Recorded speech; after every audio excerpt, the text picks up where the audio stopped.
नमस्कार. Know everything या YouTube चॅनलमध्ये मी तुमच्या मनापासून स्वागत करते. आज मी तुम्हाला केस गळती थांबवण्यासाठी, तुमच्या केसामध्ये जर कोंडा झाला असेल, त्याचबरोबर तुमचे केस तुटत असतील, ड्राय झालेले असतील, थंडीमुळे तुमची स्किन डोक्यातील जी स्किन आहे ती पूर्णपणे ड्राय झालेली असेल, तर या सर्व समस्यांवरती अत्यंत साधा सोपा एक उपाय सांगणार आहे. तर या उपायाच्या मदतीने नक्कीच तुमच्या केसातील कोंडा दूर होणार आहे. त्याचबरोबर तुमचे केस गळणे, तुटणे, पातळ होणे, तुमच्या केसांचा पोत छोटासा झालेला असणे, या सर्व समस्या संपुष्टात येण्यासाठी आजचं आपण एक सोल्युशन बनवणार आहोत, जेणेकरून या सोल्युशनने आपल्या केसांच्या मुळाशी मसाज केल्याने अगदी काही दिवसांमध्येच तुम्हाला लगेचच फरक जाणवणार आहे. तर त्यासाठी आपण एका भांड्यामध्ये एक ग्लास पाणी घ्यायचं आहे.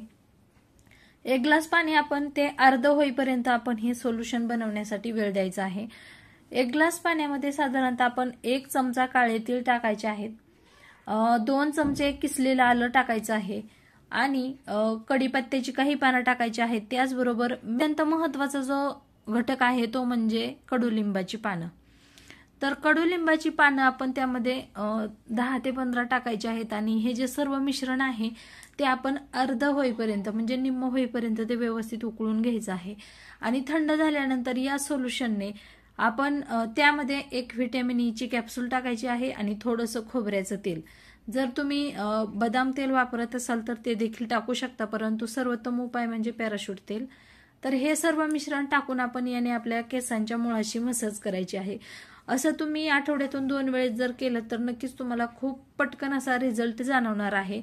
हा उपाय तुम्ही केस धुण्याच्या अगोदर 2 तास करू शकता. जास्त वेळ आपल्या केसांमध्ये ठेवण्याची देखील गरज नाही. याने फक्त आपल्या केसांच्या मुळाशी आपण मसाज करायची आहे. उपायाने खूप सारा फरक जाणवणार आहे. जर तुम्हाला हा व्हिडिओ आवडला तर व्हिडिओला लाईक, शेअर आणि चॅनलला सबस्क्राईब जरूर करा. पुन्हा भेटू अशाच एका उपयुक्त व्हिडिओ सोबत. तोपर्यंत सर्वांना बाय बाय.